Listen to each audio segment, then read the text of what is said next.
tænker tilbage på mit liv, min fortid, det der er hændt, alle de ting jeg har oplevet.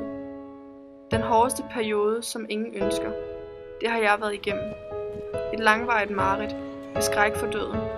Jeg skal ikke dø nu, ikke i så tidlig en alder. 15 år, det er ingenting. Det begyndte her. Min skolegang, mit hjem, et af de bedste steder i mit liv.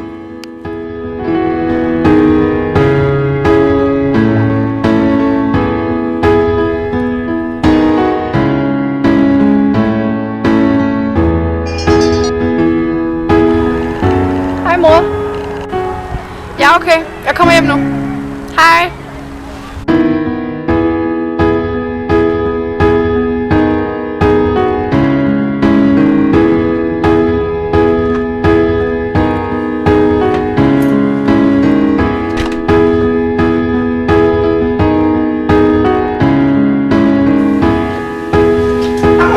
Karoline, sæt dig hellere ned.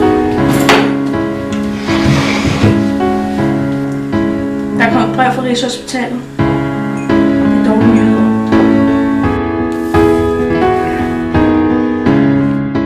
Mine venner og min familie, de støttede mig, da jeg fik det at vide, og de støtter mig stadigvæk. Vi kæmper sammen, og det hele skal nok gå i sidste ende.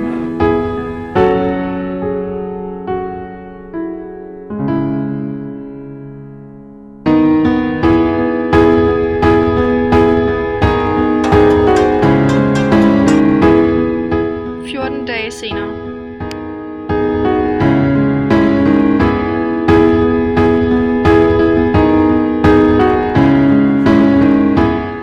Kørslen til lægen var skrækkelig. Alle tankerne fløj igennem mig.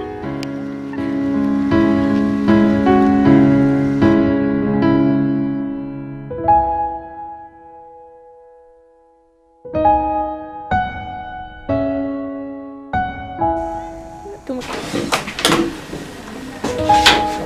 Ja, er det Karoline? Ja, Henrik. Ja, værsgo at tage plads. Kræft er jo altid en alvorlig sygdom, men lige nøjagtigt i dit tilfælde, så viser det sig faktisk ud fra de undersøgelser, vi har lavet, at vi har det psykiske, og der har vi mulighed.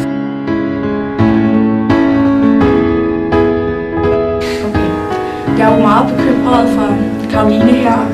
Og jeg tænker, er der andre bivirkninger? Eller? Ja, det er der selvfølgelig, men det der selvfølgelig kan ske, det er, at man bliver utroligt træt, og man kan også godt få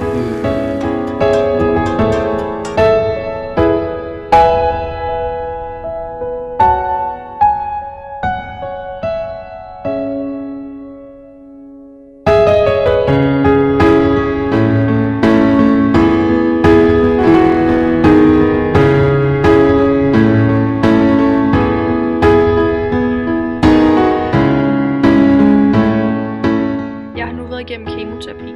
Jeg har tabt håret, og alt det kvindelige ved mig er forsvundet. Hvad er jeg?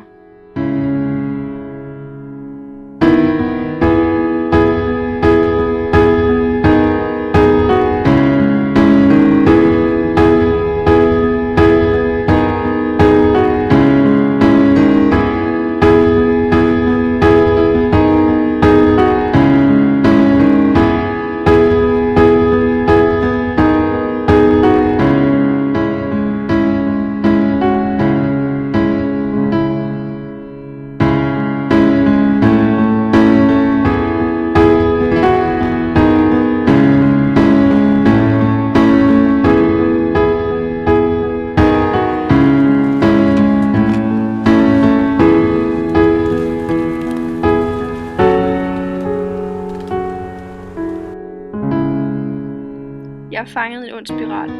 Ved at kæmpe eller lade kræften vinde over mig, og dermed